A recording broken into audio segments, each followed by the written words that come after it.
Appellate tribunal তারা কাজ শুরু করে দিয়েছে। প্রথম দিন 16 জন প্রাক্তন বিচারপতি ট্রাইব্যুনালের কাজ শুরু করেছেন। সুপ্রিম কোর্ট গতকালই জানিয়েছে যে ইতিমধ্যেই 34 লক্ষের বেশি আবেদন জমা পড়ে গিয়েছে ট্রাইব্যুনালে, অর্থাৎ বিপুল কাজ এখনো বাকি রয়েছে। কিন্তু সুপ্রিম কোর্ট স্পষ্ট করে দিয়েছে যে ট্রাইব্যুনালের উপর দ্রুত কাজ করার চাপ শীর্ষ আদালত দেবে না। UEM Jaipur is a perfect target for prospective students aspiring for good jobs, good education with future-ready skills. তবে যে কজন ভোটের আগে পাশ করে যাবেন তারা কি ভোট দিতে পারবেন? গতকালও কিন্তু কোনো রকম ফয়সলা সুপ্রিম কোর্টে হয়নি, কিন্তু শুনানির শেষ বেলায় বড় ইঙ্গিত দিয়েছেন বিচারপতি জয় মাল্য বাগচি। তিনি অনুচ্ছেদ 142-এর কথা উল্লেখ করেছেন। তবে কি বিশেষ ক্ষমতা প্রয়োগ করবে সুপ্রিম কোর্টে, প্রশ্ন উঠছে। দিল্লি থেকে আমাদের প্রতিনিধি জ্যোতির্ময় কর্মকার তিনি প্রতিবেদন পাঠিয়েছেন। আমি পিসিআরকে বলবো জ্যোতির্ময় প্রতিবেদনটা একবার জানাতে। আর্টিকেল 142 অনুযায়ী সুপ্রিম কোর্টের বিশেষ ক্ষমতা আছে। যে কোনো সময় যে কোনো মামলাতে সুপ্রিম কোর্ট অন্যান্য আইনের ঊর্ধ্বে উঠে তারা রায় দিতে পারেন। স্বাভাবিকভাবেই এক্ষেত্রে প্রশ্ন উঠছে, যখন ভোটার তালিকা ফ্রিজ হয়ে গিয়েছে, আইন অনুযায়ী নতুন করে ভোটার তালিকায় ভোটারদের নাম সংযোজন সম্ভব নয় বলে জানাচ্ছে কমিশন, তখন সুপ্রিম কোর্ট মানুষের ভোটাধিকারের স্বার্থে তাদের এই স্পেশাল ক্ষমতা বা আর্টিকেল 142 ব্যবহার করবে কিনা। আর ঠিক এই জায়গাতেই সম্ভাবনা জিয়ে রাখলেন বিচারপতি জয় মাল্য বাগচি। তিনি বললেন যে তারা সমস্ত দিক বিবেচনা করে দেখছেন, তাদের ভাবনা চিন্তার মধ্যে প্রত্যেকটা পক্ষই রয়েছে, কিন্তু এক্ষেত্রে তাদের চিন্তাভাবনা করার জন্য কিছুটা সময় দরকার। অনুচ্ছেদ 142 ব্যবহার করে সম্পূর্ণ বিচার দেওয়ার সুযোগ রয়েছে সুপ্রিম কোর্টের হাতে।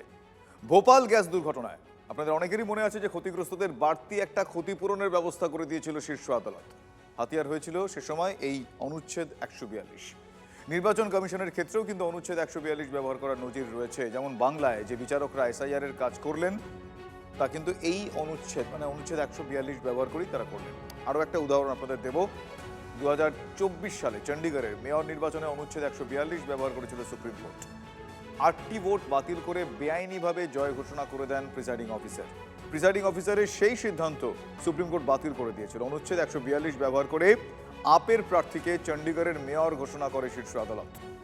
সোমবারের শুনানির পরেও 142 অনুচ্ছেদের ব্যবহার হওয়ায় আশায় ডিলিটেড ভোটারদের আইনজীবী অরিন্দম দাস তিনি কি বলছেন পিসিআরকে বলবো, শোনাবে। সুপ্রিম কোর্ট সেই পাওয়ারটা ব্যবহার করার, কেন আমাদেরকে বুঝতে হবে পাওয়ার দিয়ে কিন্তু ট্রাইব্যুনাল ফরমেশন হয়েছিল। তাহলে যে আজকে 34 লক্ষ লোক যদি আমরা ধরি, যেটা হাইকোর্টের চিঠির বলে যে অ্যাপিল করেছে, তাহলে তাদের যদি আজকে দেখা যায় যে ট্রাইব্যুনাল বললো যে এরা বৈধ ভোটার, তাহলে যদি ভোটটাই দিতে না পারে তাহলে পাওয়ারটার কোনো গ্রাউন্ড লেভেলে ফাংশনিং বা মানুষ এফেক্টিভনেস পেত না। সেটা সুপ্রিম কোর্ট বলেছে, দে উইল কনসিডার দ্যাট। আইনজীবী বিকাশ রঞ্জন ভট্টাচার্য তিনি কিন্তু সুপ্রিম রায়ের আগে যথেষ্ট আশাবাদী। তিনি কি বলছেন এবার সেটা শোনাবো। ট্রাইব্যুনাল যাদের নাম নির্ধারণ করবেন তারা ভোট দিতে পারবেন, এ নিয়ে কোনো সন্দেহ নেই।